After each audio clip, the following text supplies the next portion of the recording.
good morning to my present here. With a big thank you to Cummins for giving such a wonderful case study, because the Benchwarmers had to actually warm their brains too. So actually coming over here, this case study this was one of the case studies that we have done a lot of case studies, but this case study really we had to do a lot of work right on the primary research front as well as the entire strategizing part. So with me the team over here, we are Benchwarmers from SMHRD Pune, and I'm Vipin Nair. I have Arjun Mala, Ashish Tanwar and Swapnil Khandekar with me. And we are all second year business analytics students from SMHRD. Now my colleague will take you through the summary of the entire slide of the presentation.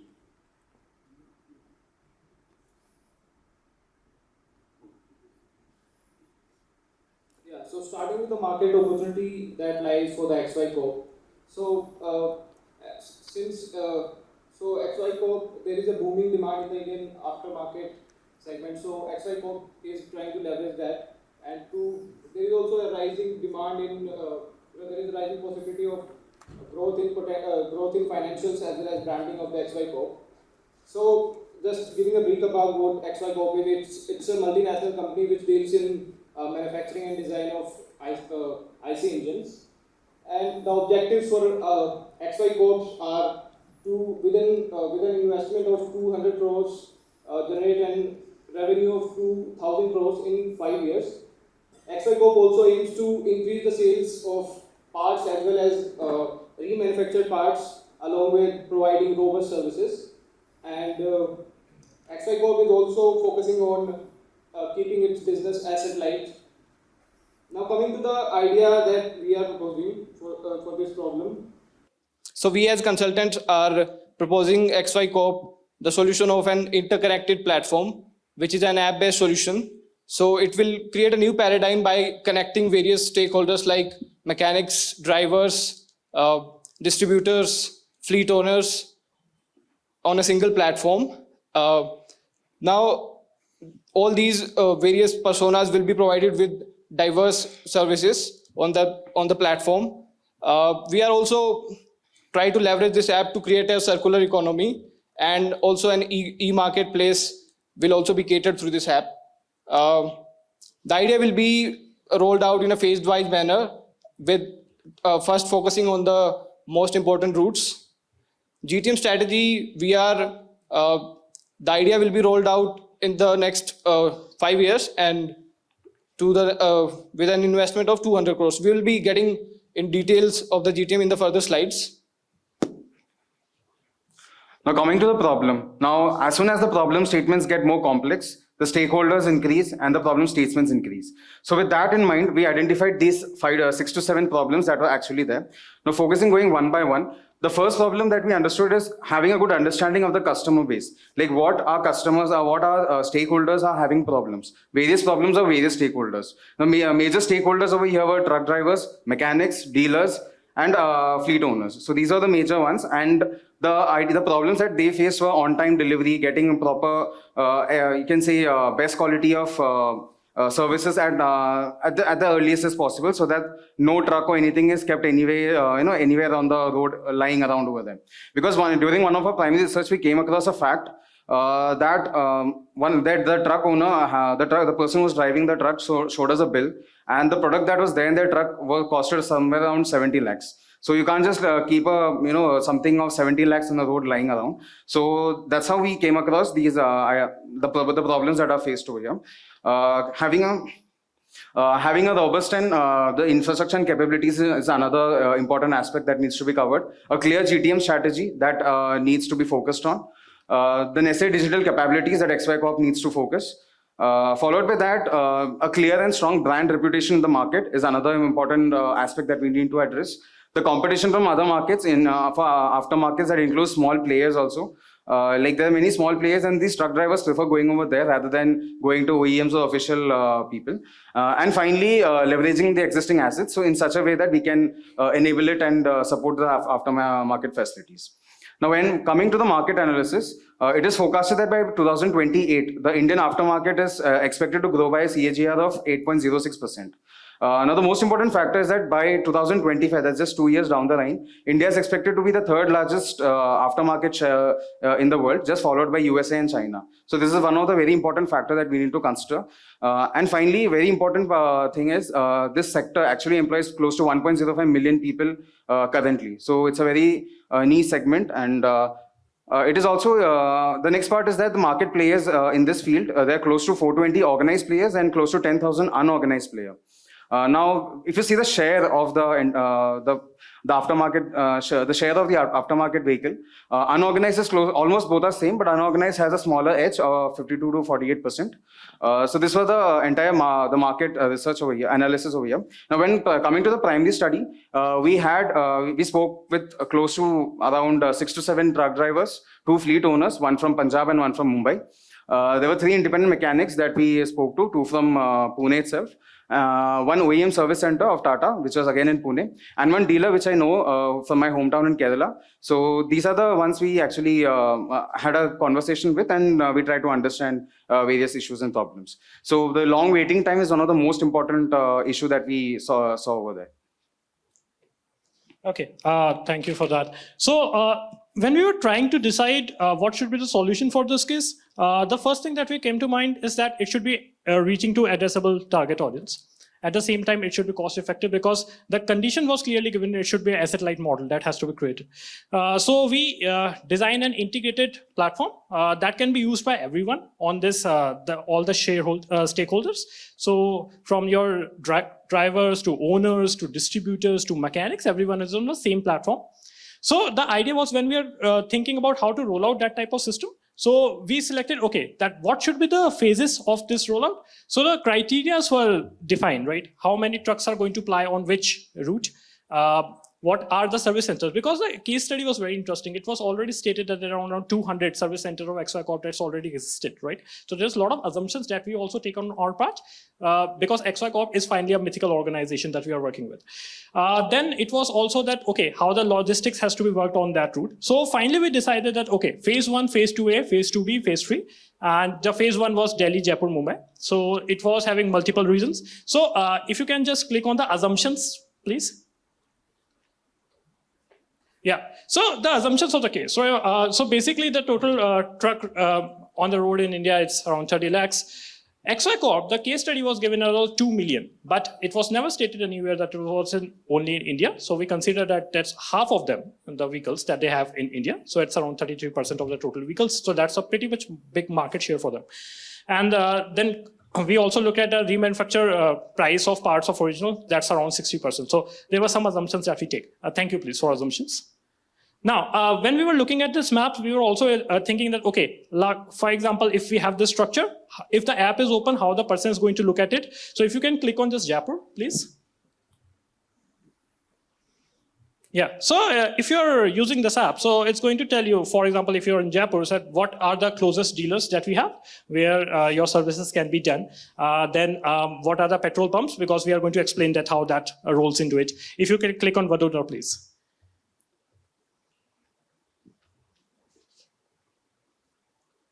Yeah, thank you. So similarly, we created structures for a lot of cities on the maps. Yeah, moving on. So when we were designing the solution, there were 4 parts to this aftermarket solution that we were looking at. First were the parts that we were going to sell, the consumables, the service, and the remanufacturing part. So out of these, 2020-27, we were having some projections. So the main idea was looking at the service and the remanufacturing of it. Can you move forward? So how we went into this idea, we divided our target groups into 2 sections based on the large fleet owners and one with small fleet owners. Okay, the idea was to understand that how these fleet owners can be addressed, because both have different problems that they were facing.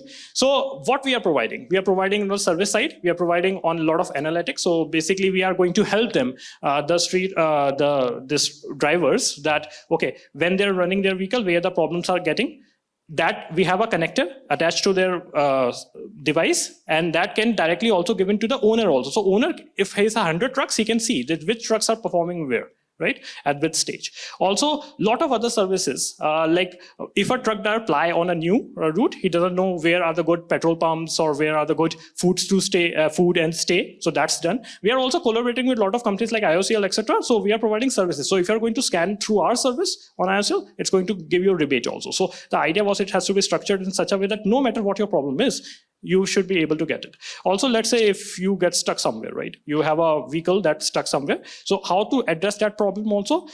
So we are working with mechanics. So we are training 3 types of people. We are training our highlighted mechanics on the route that we are selecting. Number 2, fleet mechanics of the big transporters. And number 3, the 200 dealers that we are providing some mechanical training to those also.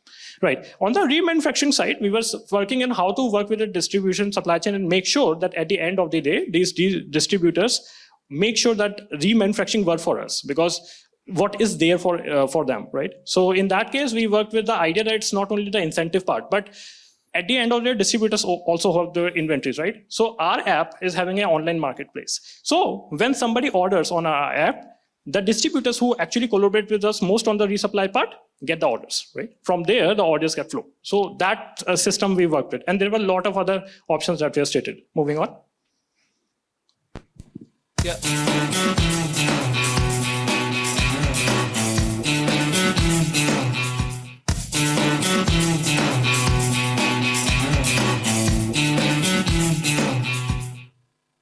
Yeah, so our app-based solution is called XY Humsafar app. So basically, there will be many user personas which will be using it, and we identify them as the Indian truckers, the mechanics, the distributors, the fleet owners, and all of them will be having different features unique to their as per their personas. Yeah, so this is how the interface of the app will look like. So the user will be able to select its profile based on who he is, and the distributor will be having options like order management, inventory management through the app. For the mechanic, he will be able to cater to the service request he is receiving, as well as he would be able to contact the distributors if he wish to. The driver will be having facilities like contacting on-road assistance, as well as finding nearest petrol pumps, along with many other features like e-marketplace, as well as tutorial videos for the BS6 engine repairs. It will also be providing them the opportunity to build a community between truckers so that they can help each other. Next. So this is the overall supply chain we have. So first, the supply chain will start from manufacturing, supplying their products to the dealers and the OEMs. So these are the main sections. There we are integrating with the app so that we can also track the equipments that are being sold, how much are sold, and which are being stored in inventory. So it will be integrated in app, inventory, and it will be integrated in ERP. From those dealers, we will have some small dealers, and through which we will be giving to the fleet owners, largest fleet owners, then traders, or the tie-ups which we have like IOCL, and the loading station side dealers. From that, we will be supplying this to the local mechanics, the fleet owner mechanics, the petrol pump mechanics or the tie-up mechanics, and some OEM mechanics which will be training on our app. Also, from each of the sections, we will be updating it on our app so that we can also trace back, and every inventory count is there. So wherever through our analytics, if there is some less inventory on this section and there is some data that captures that we need inventory to be provided, we can supply them easily. And all this inventory to be transferred through third-party logistics, because they can they are locally experts in that area and they can capture those market easily. And then last stage, if the trucks on the road gets breakdown or need service, they can go on the app and get the information who is the nearest mechanic, dealer, or any service center, so that they can go get it processed further. And it will be integrated in app. And we will also have the reverse supply chain and information flow. Reverse supply chain will be going through owners, like trucks to mechanics, mechanics to dealers, and through manufacturer. Yeah. Thanks. Now, coming to the GTM strategy, this is the framework that we used for the entire GTM strategy. And analyzing that, we came up with the 3 steps of it: the strategic techniques, that is the app positioning, branding, app modifications, etc. The channel that we're going to use, app, website at a later stage, strategic partners, and series and movie integration. Finally, the marketing, we have planning to do in a three-way process, the ATL, BTL, and TTL. ATL would be on truck ads, which you see a lot of on expressways and all, etc. Billboards and toll booths. Finally, these are the personas that we came across. Now coming to the roadmap, we are planning to throw it out in a phase-wise manner. The launch will be on in 4 different years itself. Now coming to the financials and recommendations. Yeah, just looking at the KPIs. So there were some KPIs that we were tracking. In the interest of time, we are just moving forward with this. Yeah. And so basically, if you've learned any idea, at the end of the day, it is about that how much risk and recommendations you can look at. So these were covered here. Yeah, financials. Yeah, so in the financials, we have considered like the investment cost as well as the operating cost and then the revenue. So as you can see here, we have considered a lot of costs that can be invested, that is training the mechanics, training app costs, then training programs, then building the network, also tying up with the third-party logistics and other parties, that petrol pumps, then also the marketing cost, along with the app integration with the ERP updation for those all aspects. Then we, can you scroll down? Yeah. Then we have the cost of remanufacturing. The parts which are on the market has to be remanufactured again. So this is a recurring cost, and the operations cost. For example, the manufactured products are there. We have to manufacture products, move the products, logistics and the taxes and everything will be there. Then the revenue is, can you scroll down?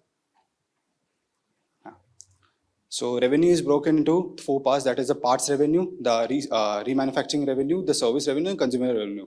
So we have considered all the aspects like OEM and then the dealers, mechanics, the tie-ups, parts. Everywhere we have some revenues according to what they have, having the, like, can you go to financials? The second time. Yeah. So here we have calculated in detail every cost aspect.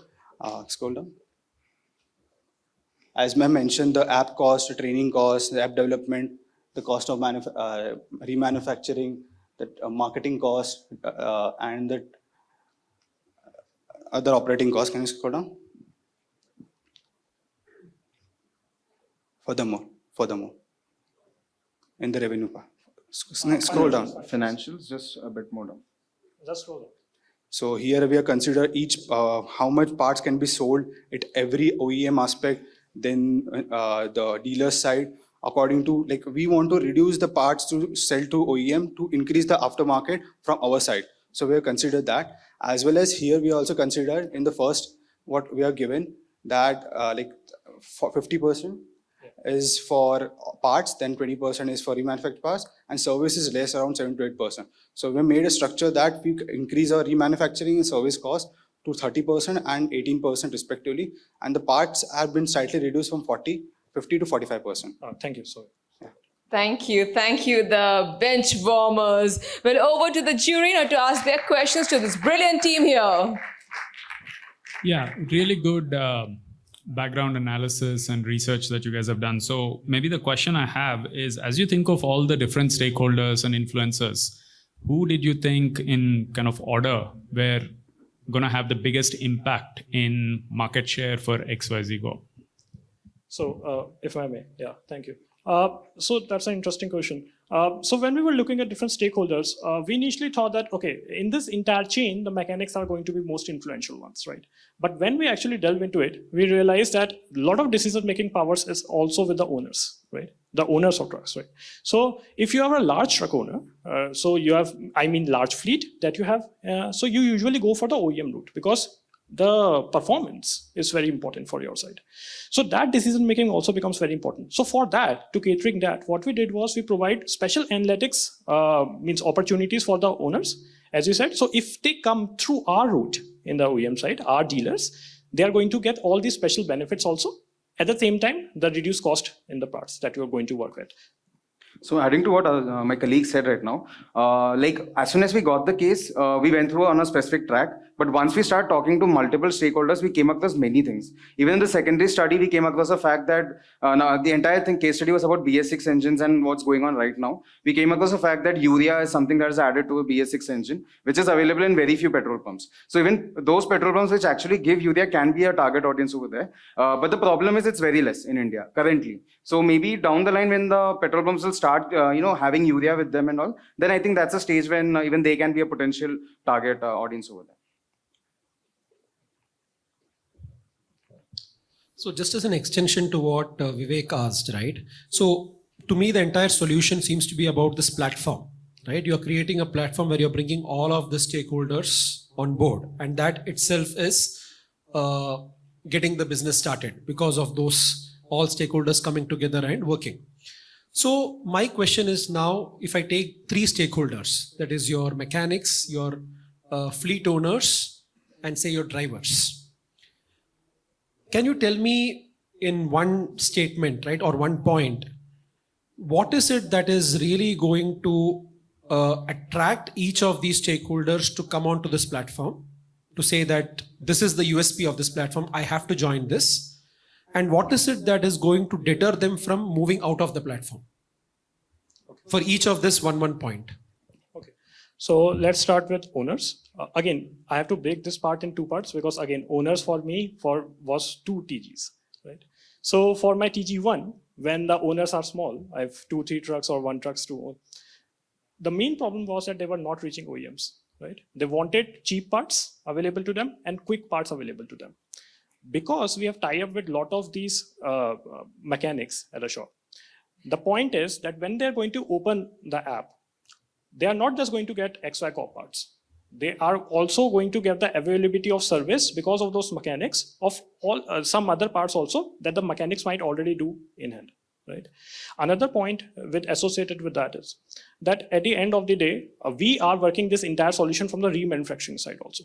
So the cost difference that currently having in the original part and the local part, right? That cost difference is 60% around. So 60% is not 60% of the original part is roughly the local part that was available. The remanufactured part that we come across, at least the thought process that we had, and we talked to a lot of people, is around 70%, right? So difference between 10%. The quality of parts that you are getting is there. Now, coming to the large owners part, there's a lot of analytics that we are helping with them with, which no one else can provide because finally the engines, the entire sensor systems are the company's XI Corps, right? So nobody can work into that system. So we are going to provide that analytics, also the premium services. So even if, let's say, your truck gets stuck somewhere and the parts is not available, it's our responsibility to make sure with our working with a logistic partner to get it. Like even if you have to put the new part, it's done, right? So that way we are going to capture that market. And the final was for the mechanics side. So why, interestingly, why mechanics will join us, right? So mechanics are going to join us because we are providing because on the app, we are providing them the business. We are not joining every mechanic in the particular postal code. So every mechanic is at 50, 60 kilometers distance. So in that entire region, whoever is going to use our app is going to direct it toward that mechanic. So the business solution is there for them. Also, we are making sure that whenever they are receiving the parts from us, when they are on our board panel, the parts are slightly cheaper for them. Whenever they scan the part, the original part that's coming to it, they get on the spot the return of the money on that. So, and there were multiple other features that I can talk about. But as I said, the problem was in multiple phases and the solution was also thought in that way. Now coming to the part where you ask why would they detract or what flaws can be there? Well, that part can be attributed to the fact that suppose there's a dealer who's giving a lot of business to me, and if I'm not providing equal recognition or reward to that person, then they can actually go away from me. Or if he's not getting orders enough to cope up with what generally he's getting, then XY Corp can be should give them actually rewards and recognitions in that case, probably in the terms of points or cashbacks and all those things. So in that case, then they'll be more happy and they can retain over there. We can retain such people. Yeah, and also adding to that, like for the fleet owners, they have their own mechanics, right? So we are also providing them the training programs so that they stay with us. And on the mechanics, mechanics part is already covered. Are you guys also thinking about, now I understand that the app is something that is enabler of this entire ecosystem. Yes. At some point, do you also think the app to be providing services which can be charged? Yes. So that's a very interesting one. I'll just take that. So that is where a lot of our partnerships come in. So when we were talking with a lot of people who were in this industry, so we met a guy who was in IOCL for the last 30 years. So they talked about their partnership with Ashok Leyland. So what he used to do was there's a petrol pump. They provide a space for Ashok Leyland. Ashok Leyland workshop is there. They are charging a minimal amount. At the same, both are working with synergy in that section. So our thought process was that if so many trucks are driving and our projections state that, okay, around 1 lakh people are uploading our app, right? So we have a large capture base with us, right? How we can monetize that? So if we are working on a route, right? And on that route, if let's say the driver sees, he's going to open the app and see where is the nearest petrol pump for me, right? So that is the IOCL petrol pump. He's going to use our app to scan it, right? One thing is that directly goes to the owner also, because a lot of time when we talk to truck drivers, the problem was a lot of papers that they keep, right, in the entire journey of how they are working with. Another thing is when they are going to scan it, IOCL is going to give them on a rebate basis. So basically we are providing the rebate through the app section because IOCL is getting that much more extra business because of that. So that is what's one section. But again, as more people integrate, right, the data that gets generated, that's also useful. So if you're a distributor, let's say you're a distributor in Nagpur, right? So you understand how many trucks are there in that region. But at the same time, we with our analytics can always provide that what should be your projections to which parts you should be keeping in which month and which period of the time, right? So how your inventory can be controlled in that section. So lot of things can be done from the data, right? That's generated. At the end, the point was that was the beginning, the idea that everyone should have been on the same platform and how we can monetize that data. Also, technical aspect, we have a lot of sensors in these new engines. Now those sensors generating large amount of data. So when we were researching, and Cummins US already had this system in which you install, it's a Bluetooth type system, it's connect to your app, and it tells you what is a problem with the engine for a mechanic. We thought, let's expand that idea. So what we are going to do is, we have a continuous monitoring that's connected to the driver's app, that's also with the owner. So an owner, let's say I have 200 trucks, I can see which truck is where the problems can lie. Also, which driver is not riding my truck well. Why? Because let's say you are on an uphill task. If a driver is not using correct gears, there's going to be more pressure on the engines. So there are a lot of aspects that we can work on. And that's why when we were thinking, and we obviously said we shoot out the 15 minutes time limit on that. But the idea was, it was so comprehensively can be looked at that there's a lot of things to speak out. One more thing adding to what my colleague said is that right now this app may be in a very basic version, but probably down the line 5 years something, we can have the pro version, premium version, where if a truck driver takes it or the fleet owner takes it, they can be given priority services, AMCs, etc. as part of this itself. So that also can be taken up in a futuristic So take Cummins Sati and take Tata's app. Tata Alert app. Tata Alert app, merge them together, boost them to ultimate level, use analytics, and include all the mechanics that they were not doing, you get something like what we are doing. Thank you. Ma'am, do you have a question? Okay. All right. So now I'm going to ask the audience, the lovely audience, if you've got any question, you may go ahead and ask. Please raise your hand. Anyone? No questions? All right, so let's have a big hand here for the team, the Benchwarmers. Thank you very, very much. That was mighty impressive, I must say. Thank you.